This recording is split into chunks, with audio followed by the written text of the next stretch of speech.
And can you introduce yourself? Hi, I'm the Narwhal.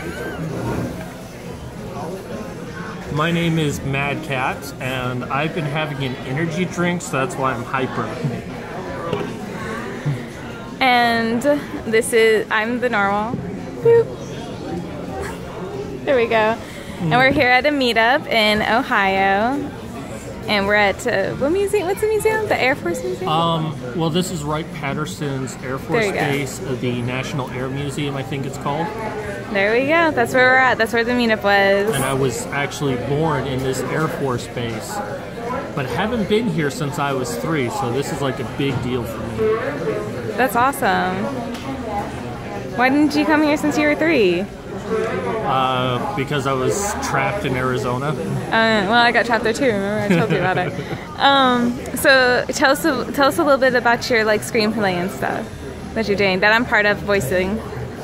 Well, I'm putting together a play. I read this really, really great book, and I'm not going to release too much details about it because I don't want anyone to steal the idea from under me, because it's really, really great.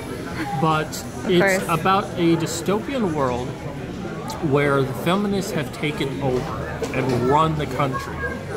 And it kind of goes, what's amazing about this play, it's based off of an older book that I've transcribed into a screenplay, but it has predicted a number of things that we see today.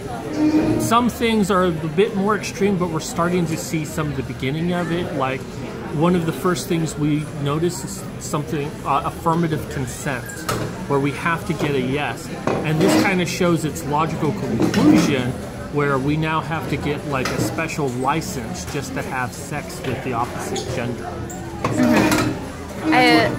I think I read some of your screenplay so far, and I have to say that it does sound really interesting, and I can't wait to do the voices for you.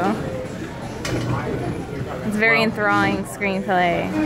I hope so. I had someone on not too long ago. His name is Jamal Amal. That's hard to say, but he was saying that in this movement we have a lot of people talking, but we don't have enough people doing stuff. And we definitely need more artists and more writers out there. And I feel like that I'm doing my part for the movement by putting together a production, a play, if you will. So that's my act of doing it. I would say so. That would get a lot of people listening, I would say, and very entertaining, being able to entertain people. But the most important thing with this play, because I'm not a men's rights activist, although I work with them a lot, I'm an egalitarian, and by the end of this play it leaves off a very egalitarian message. Because to me, do you want to reveal that message, or do you want to leave that as yeah, I'm going to leave it for when people see the play, because if I say what that message is now, it might be too much of a spoiler. It's too much of a spoiler. Okay. Do you want to talk about just maybe maybe the main character?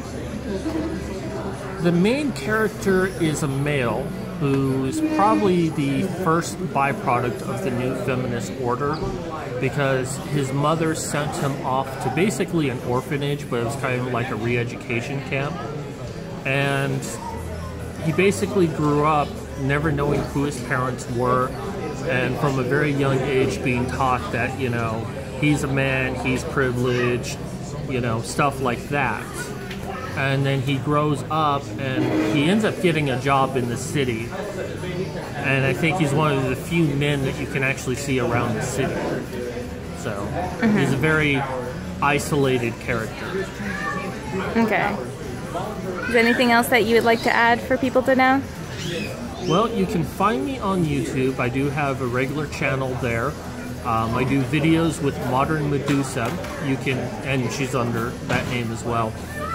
You can find me as mad_cat, and it'll lead right to my series. I just did an interview with Hannah Wallen, a live interview. She's actually there. I even checked her pulse too. She was alive. But it was a lot of fun doing that, and I have a number of other things. So there's something for everyone. Okay, awesome. Thank you so much. Thank you.